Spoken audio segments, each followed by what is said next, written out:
baru yaitu column and break. Tetap ada fungsi record ya column and break ini. Nah, column sendiri kita baca satu-satu ya. Column sendiri fungsinya adalah untuk membagi tulisan menjadi beberapa kolom, mirip seperti tata letak koran. Nah, kalian sudah sering lihat koran ya? Ya. Nah, seperti itu. Ini fungsinya, fungsi kolom itu seperti itu. Fitur kolom ini maksudnya dapat membantu kalian untuk mengatur teks agar lebih terstruktur dan memudahkan dalam proses pembacaan nantinya. Nah, kolom ini dapat digunakan untuk membuat buletin. Buletin ini semacam majalah, kemudian brosur atau dokumen lainnya yang membutuhkan tata letak kolom.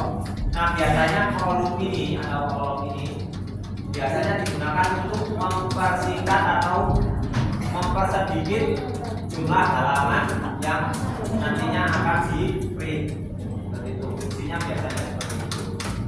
Defaultnya atau kolom default saat kalian baru membuka Microsoft Word ini hanya menampilkan satu kolom saja.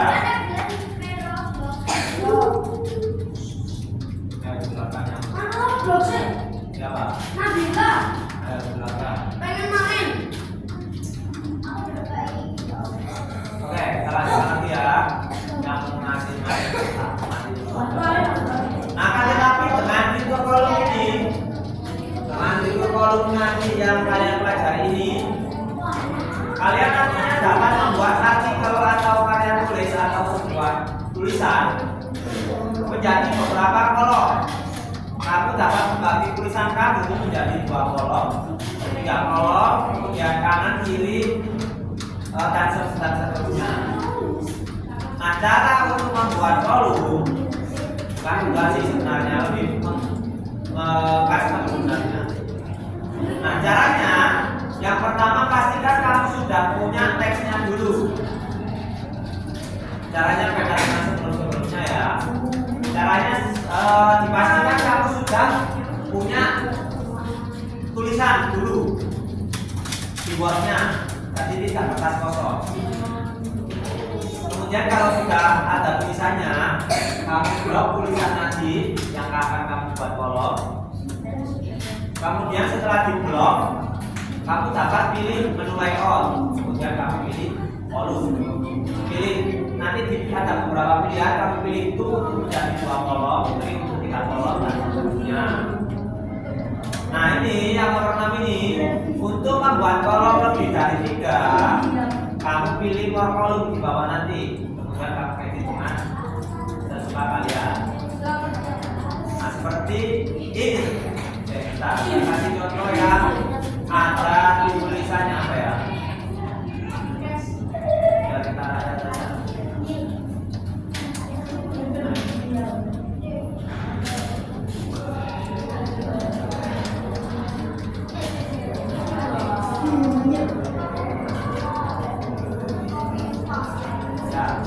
Oke, jadi seperti yang saya sudah bilang tadi, yang pertama pastikan sudah punya itunya ya, tulisannya dulu yang akan dibuat. Kemudian kamu blok. Caranya, cara bloknya gimana? Kamu blok dengan cara tekan yang kursor kiri. Kirinya ditekan, jangan lepas ya, ditekan. Kemudian kamu drag atau tarik ke arah mana yang kamu ingin ubah atau kamu blok. Bisa kamu bloknya sampai sini. Nanti bloknya sampai sini aja yang kalian ubah. Kemudian kamu pilih kolom ini. Kamu pilih mana? Misal itu nanti hasilnya akan terbagi menjadi 2.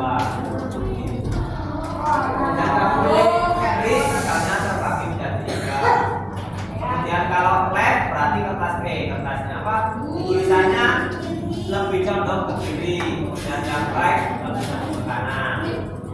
Nah, cara untuk, di sini kan cuma ada 3 sama 3. Nah, kita sekarang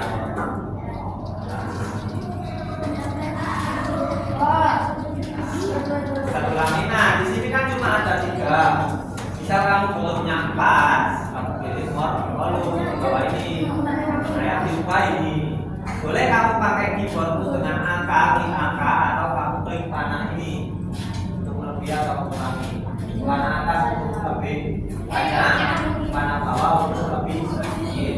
kamu sudah buka? Kamu klik OK atau enter? Biasanya apa? Ini.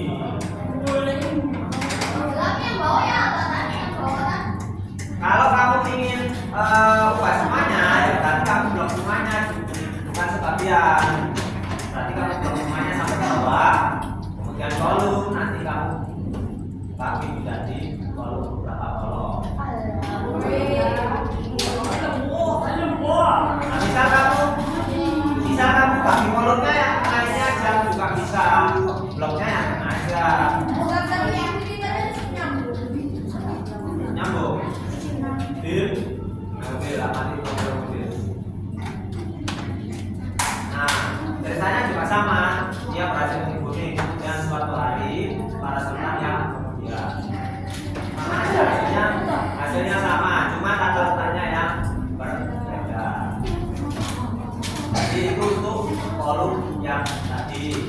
Selanjutnya kita belajar break. Fitur break ini fungsinya adalah untuk mengatur tata letak dan struktur dokumen. Fitur break ini terbagi menjadi beberapa jenis, yakni page break, section break, column break, dan text wrapping break.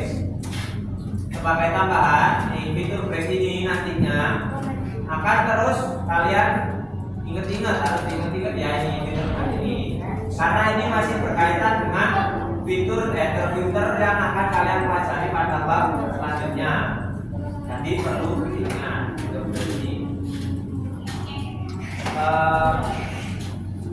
Pilihan-pilihan fungsi break atau page break yang pertama digunakan untuk memisahkan dokumen ke halaman baru.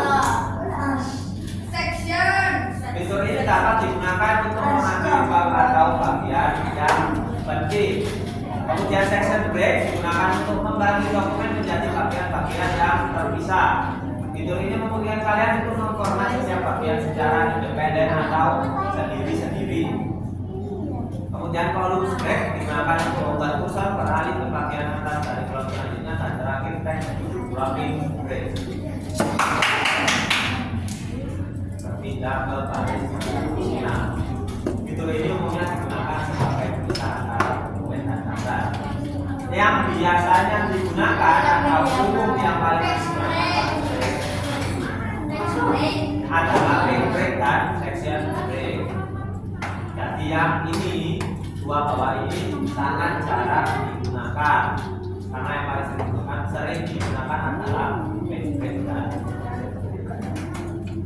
cara untuk menambah section break. Yang pertama, letakkan kursor di tempat yang ingin kalian pisah. Nanti kemudian kamu pilih tab layout dan kamu pilih break. Nanti ada pilihannya, kamu pilih yang next page atau page. Beda dari tadi page break, kamu bisa caranya hampir sama tapi menuju ke menu insert, kemudian pilih page break pada bagian pojok kiri. Oke, selanjutnya kita belajar fungsi break. Fungsi break digunakan untuk memisah bagian-bagian dalam satu teks agar lebih terstruktur dan rapi.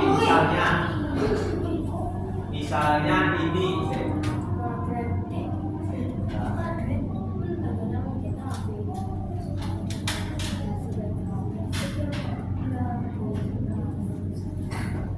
Nah, misal ini kan ada dua cerita. Yang pertama adalah cerita Iqbal, dan yang kedua adalah asal usul danau Lebak.